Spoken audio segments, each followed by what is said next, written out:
Yeah. So the feud nobody asked for, Tamale Sparta versus Masicka, is in full swing. And I want to say that, so far so good.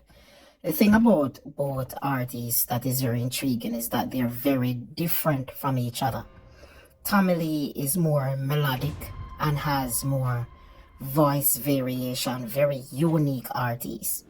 You can't really find too many artists that is able to change their voice and have so many different cadences as Tamale, while Masicka is an avid rhymer. I would say Masicka is the most lyrical artist in terms of having bars.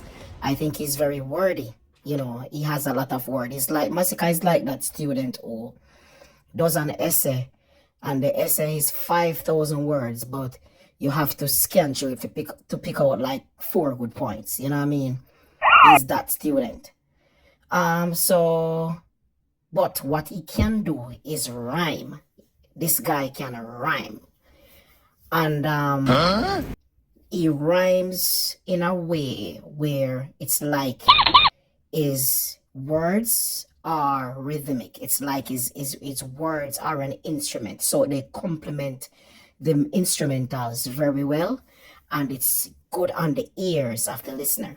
So when you're listening to a Masicka song, sometimes you're not even focused on the wording per se, but how the sound of the words, the cadence, the rhyming, how it resonates with your ear. And so because they're so vastly different, this can be a very interesting warfare, just like Movado and Vibes Cartel, based on how they were different. Different. Why do I keep saying different? Based on how they are different, you know what I mean? So it added a different type of entertainment value. It didn't feel like a monotonous war because they were both sounding differently. Masicka basically did what was expected. He brought up Tamale's crying on the phone during his stint in jail, which Tamale, of course, said, well, that's a regular prison thing, you know what I mean? Most criminals, they are very tough outside, but once they go behind those prison bars and they don't have the gun to defend them, and they have to, fight with their fists, they tend to show who they really are, what softies they can be.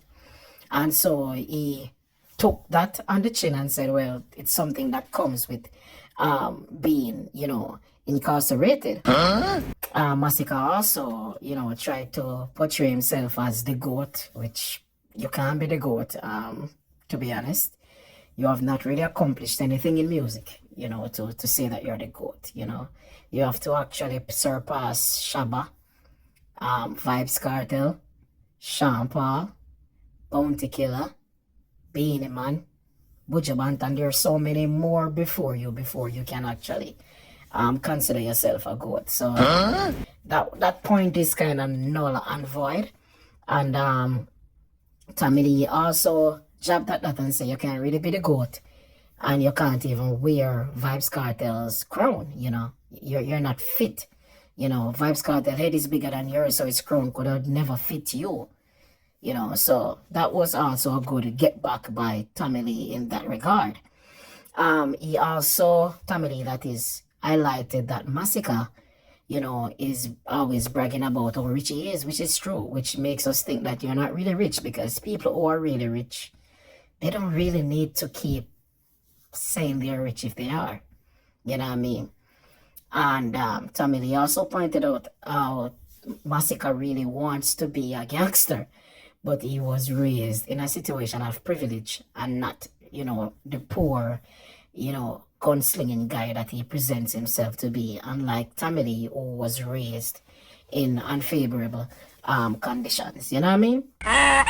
And he also buried Masicka's crocodile moniker by, of course, highlighting that fishes, I knew what fishes mean in Jamaica already. Fishes and crocodiles, they dwell together.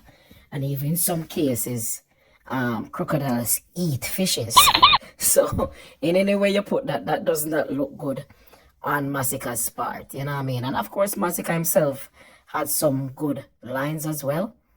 You know what I mean? When he basically was saying that, he doesn't answer to anyone, he's his own boss, and, Tommy Lee has to answer to Vibes Cartel and whatnot.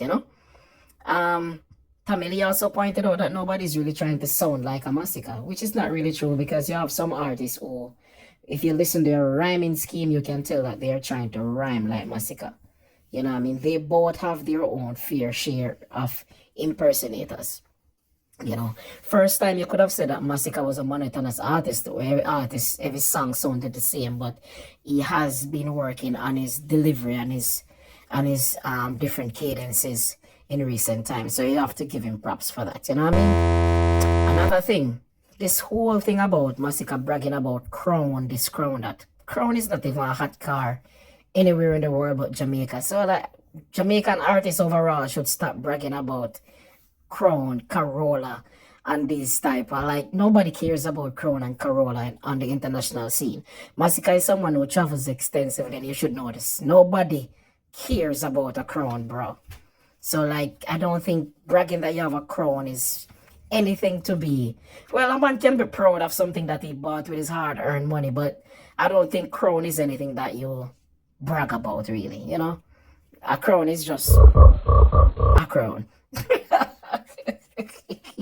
I don't know why Jamaicans are bragging about Crown. Like, nobody gives a fuck about Crown, to be honest.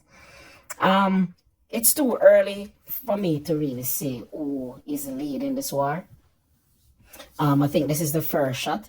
I like both songs so far, you know what I mean? Both artists are doing what I expected that they would have done, Tommy Lee is focusing on his delivery, his different vocal abilities, different range, his different sounds, which is what made him who he is, which is what made him into this unique individual that has stood the test of time. And Masicka is focusing on his rhyming ability. That is what he's known for. That is his bread and butter. And so I like what I'm hearing so far. I am surprised that so many people are actually interested. But let's see what's going to happen. I think Masicka decided to take on this war because it's not a war against Tamil, it's a war against the Gaza. You know what I mean? And there's no higher that you can go than Gaza. I think if Tamil was an isolated artist by himself, he would not have answered because he clearly doesn't want to answer Alkaline because he doesn't want Alkaline to get a break again. He wants Alkaline to stay dead.